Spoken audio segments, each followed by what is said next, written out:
তো আজকে যে বিষয়টা আমি আলোচনা করব, তো প্রথম পর্বে আমরা কোথায় রেখেছিলাম না, যখন আমি ক্লাস 4 পড়ি, তখন পুরো জিনিসটা আমি তোমাদের সঙ্গে আগের ভিডিওতে আলোচনা করি।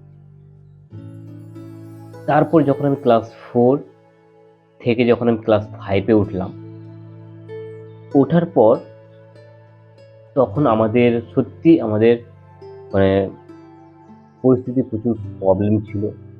তখন প্রচুর সমস্যাও ছিল। সেইভাবে দিন কাটছিল আস্তে, আস্তে করে। খুব কঠিন পরিস্থিতির মধ্য দিয়ে আমাদের সেই জীবন বা সেই পরিস্থিতির মধ্যে আমরা অনেক কষ্টে জীবনযাপন করতাম। তো একটা সময় এসেছিল যখন আমি ক্লাস 5 থেকে ক্লাস 9, 10 মাধ্যমিক যখন দিই, তারপর আমরা কি করেছিলাম, এতগুলো বছর আমার কোনোদিন আমি নিজে ফেল হইনি। হ্যাঁ, একটা জিনিস তোমাদের একটু বলি। আমি তোমাদের আগের ভিডিওতে বলেছিলাম যে আমার একটা ছোটবেলায় একটা অসুখ হয়েছিল। ওই অসুখের সময় আমি আমাকে একটা ক্লাসে রেখে দাও। সম্ভবত 3 থেকে 2 এ নেমে নিয়ে এসেছিল সম্ভবত। মোটামুটি একটা ক্লাসে রেখে দিয়ে দিয়েছিল।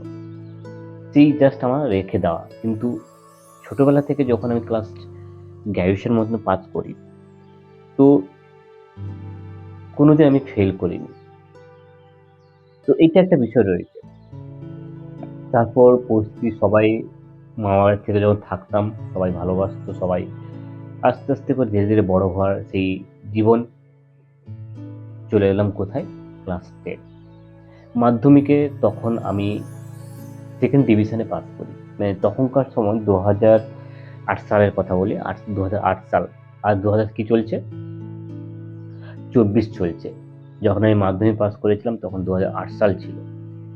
তো সেই 8 সালে আমি যখন মাধ্যমিক পাস করি 2nd ডিভিশনে, তো তখনকার সময় যখ আমি একটা উদাহরণস্বরূপ বলি।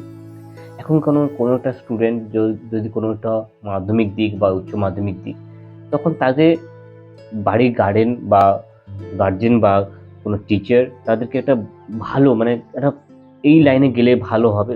তো সেইসব সাজেশন দিত। যখন আমি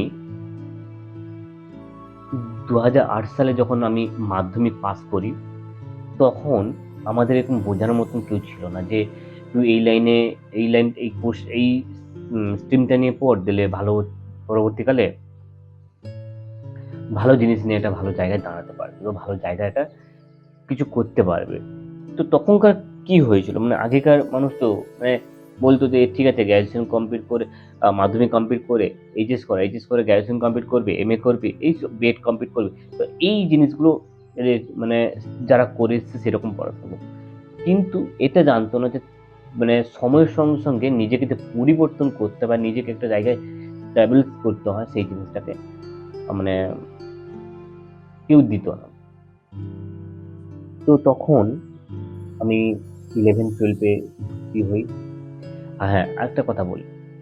আমি প্রায় প্রাথমিক বিদ্যালয়ে যখন পড়াশোনা করতাম, তখন থেকে যখন হাই স্কুলে এলাম, হাই স্কুল আমার কাছাকাছি ছিল দেউলিয়া আদর্শ বিদ্যাভবন হাই স্কুল। এটা আমার হাই স্কুল ছিল তখন। তো তারপর ওখান থেকে পাস করার পর মাধ্যমিক রামনগর রাও স্কুলে আমি যখন পড়াশোনা করি 11-12 ওখানেই পড়াশোনা করলাম। যখন আমি ক্লাস 12 পড়াশোনা শেষ করলাম, সেখানেও আমি নিজে পাস করেছি 2nd ডিভিশন। মানে তখন এই গ্রেড যে ভাগ যে বা গ্রেড ডিভিশন যে ভাগগুলো গ্রেডেশন যে ভাগগুলো এই জিনিসগুলো ছিল না।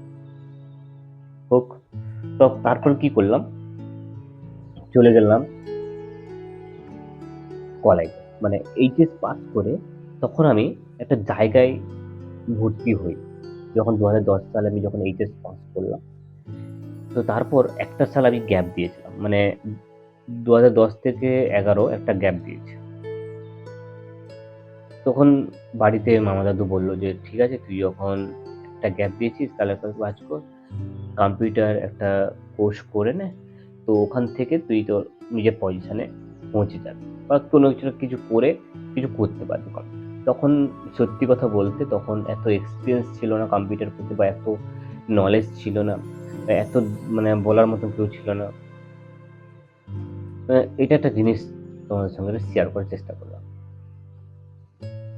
তো তারপর আমি 2012 সালে কম্পিউটারে অ্যাডমিশন হই না, 2011 সালেই হয়েছে, কিন্তু ওটা লাস্টের দিকে সম্ভবত। মানে ধরে নাও নভেম্বর বা ডিসেম্বরে এরকম হবে বা অক্টোবরের মানে পুজোর পরে আমি সম্ভবত এরকম অ্যাডমিশন নিয়েছি। তো ওটা হওয়ার পর আমি বেসিক কোর্স, এটা সবাই জানো, বেসিক কোর্স এটা কমপ্লিট করলাম। কমপ্লিট করার পর সেটা কমপ্লিট করেছি কোথায়? রামনগর ওয়েবেল ইনফোটেক্স যে আমার সেন্টার ছিল, তখনকার সময় এটা খুব পপুলার ছিল। তো তখন ওইটাখানে আমি ভর্তি হই বেসিক কোর্স। 6 মাসের বেসিক কোর্সটা। মোটামুটি মোটামুটি ভালোভাবে ওখানে কোর্স কমপ্লিট করলাম। মানে আমি ভাবতে পারিনি যে এই লেভেল থেকে আমি এই পর্যন্ত দাঁড়িয়ে যাব। তো তখন এত মাথায় আসেনি বা এত কেউ কি বলতে পারে ভবিষ্যৎ কিভাবে দাঁড়াবে, কিভাবে হবে? কেউ কোনোদিন বলতে পারবে না। তো তখন আমি কি করলাম? কোর্সটা কমপ্লিট করলাম। বেসিক কোর্স কমপ্লিট করলে সার্টিফিকেটও পেয়ে গেলাম। তো দেন তারপরে এক তারপর কি হলো? একদিন ওই ওয়েবেল মারফত দিয়ে যিনি হেড আছেন, উম তো স্যারের নাম বলছি না, হেড। তো উনি উনি আমাকে ভালোভাবে চেনেন বা আমি উনাকে ভালোভাবে এখনো মানে উনার সঙ্গে কথা হয়। তো উনি আমাদের সেন্টারে এসে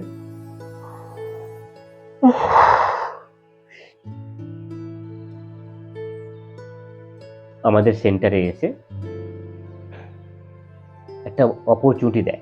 কি অপরচুনিটি? না, বিসিএ পড়াশোনা করতে হবে।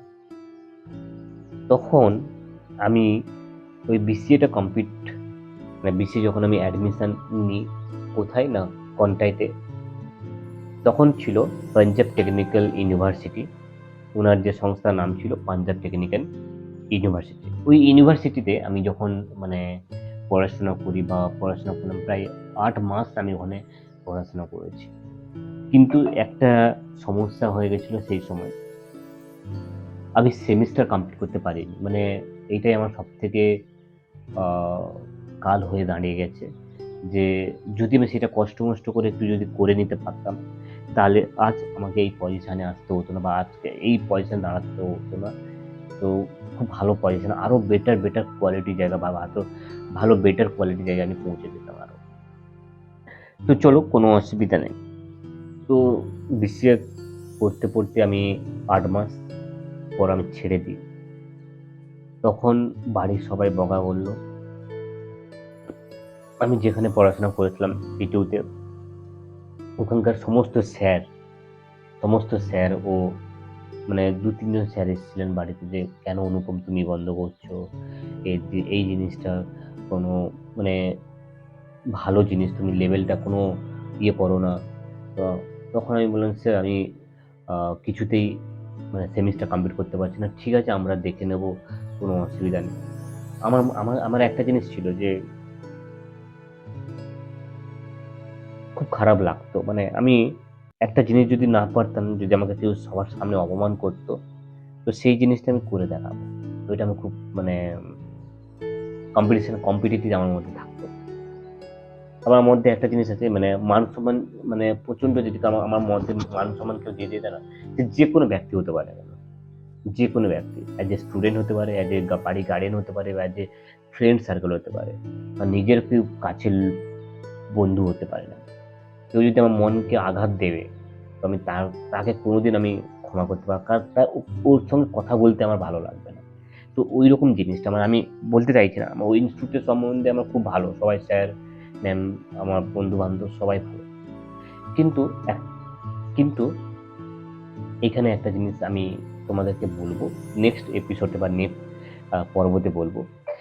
ওই ইনস্টিটিউটের পুরো কাহিনীটা, পুরো জিনিসটা আমি তোমাদের সঙ্গে একটু স্টোরি আকারে দেখাবো, মানে বলবো জিনিসটা।